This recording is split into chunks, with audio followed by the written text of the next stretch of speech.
एक राजा ने भगवान कृष्ण का एक मंदिर बनवाया और पूजा के लिए एक पुजारी को लगा दिया। पुजारी बड़े भाव से बिहारी जी की सेवा करने लगा। भगवान की पूजा अर्चना और सेवा करते पुजारी की उम्र बीत गई। राजा रोज एक फूलों की माला अपने सेवक के हाथ से भेजा करता था। पुजारी वह माला बिहारी जी को पहना देते थे और जब राजा दर्शन करने को आते थे तो पुजारी वह माला बिहारी जी के गले से उतारकर राजा को पहना देते। यह रोज का नियम था। एक दिन राजा किसी वजह से मंदिर नहीं जा सका। उसने एक सेवक से कहा, माला लेकर मंदिर जाओ, पुजारी से कहना आज मैं नहीं आ पाऊंगा। सेवक ने जाकर माला पुजारी को दे दी और बता दिया कि आज महाराज का इंतजार ना करें। सेवक वापस आ गया। पुजारी ने माला बिहारी जी को पहना दी। फिर उन्हें विचार आया कि आज तक मैं अपने बिहारी जी को चढ़ी माला राजा को ही पहनाता रहा हूँ। कभी ये सौभाग्य मुझे नहीं मिला। जीवन का कोई भरोसा नहीं, कब रूठ जाए। आज मेरे प्रभु ने मुझ पर बड़ी कृपा की है। राजा आज आएंगे नहीं तो क्यों ना माला मैं पहन लूं। यह सोचकर पुजारी ने बिहारी जी के गले से माला उतारकर स्वयं पहन ली। इतने में सेवक आया और उसने बताया कि राजा की सवारी बस मंदिर में ही पहुंचने वाली है। यह सुनकर पुजारी कांप गए। उन्होंने सोचा, अगर राजा ने माला मेरे गले में देख ली तो मुझ पर क्रोधित होंगे। इस भय से उन्होंने अपने गले से माला उतारकर बिहारी जी से फिर पहना दी। जैसे ही राजा दर्शन को आया तो पुजारी ने नियम अनुसार फिर से वह माला उतारकर राजा के गले में पहना दी।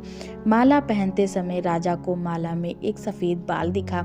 राजा को सारा माजरा समझ आ गया कि पुजारी ने माला स्वयं पहन ली थी और फिर निकालकर वापस डाल दी होगी। पुजारी ऐसा छल करता है, यह सोचकर राजा बहुत गुस्सा हुआ। उसने पुजारी जी से पूछा, पुजारी यह सफेद बाल किसका है? पुजारी को लगा कि अगर सच बोलता हूँ तो राजा मुझे दंड देंगे, इसलिए जान छुड़ाने के लिए पुजारी ने कहा, महाराज यह बाल तो बिहारी जी का है। अब यह सुनते ही राजा को बहुत गुस्सा आया और उसने पुजारी से कहा कि ठीक है, इस सफेद बाल की जांच हेतु मैं कल बिहारी जी का श्रृंगार करूंगा। यह कहकर राजा चले गए। अब पुजारी जी ठाकुर जी से कहने लगे, ठाकुर जी आपके गले में डाली माला मैंने पहन ली और पुनः उसको निकालकर आपको डाल दी।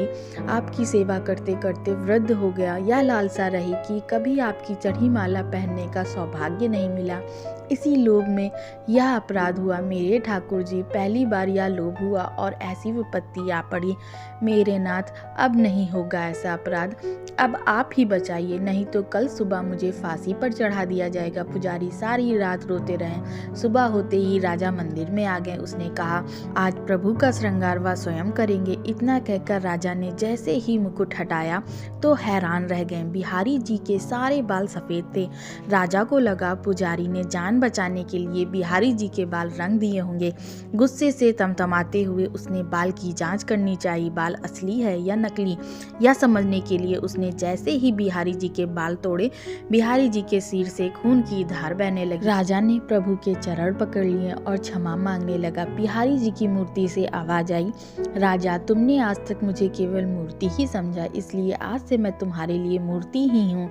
पुजारी जी मुझे साक्षात भगवान समझते हैं। उनकी श्रद्धा की लाज रखने के लिए आज मुझे अपने बाल सफेद करने पड़े, वह रक्त की धार भी बहनी पड़ी। तुझे समझाने के लिए कहते हैं, समझे तो देव नहीं तो पत्थर। श्रद्धा हो तो उन्हीं पत्थरों में भगवान सा प्राण होकर भक्त से मिलने आ जाएंगे। जय श्री राधे।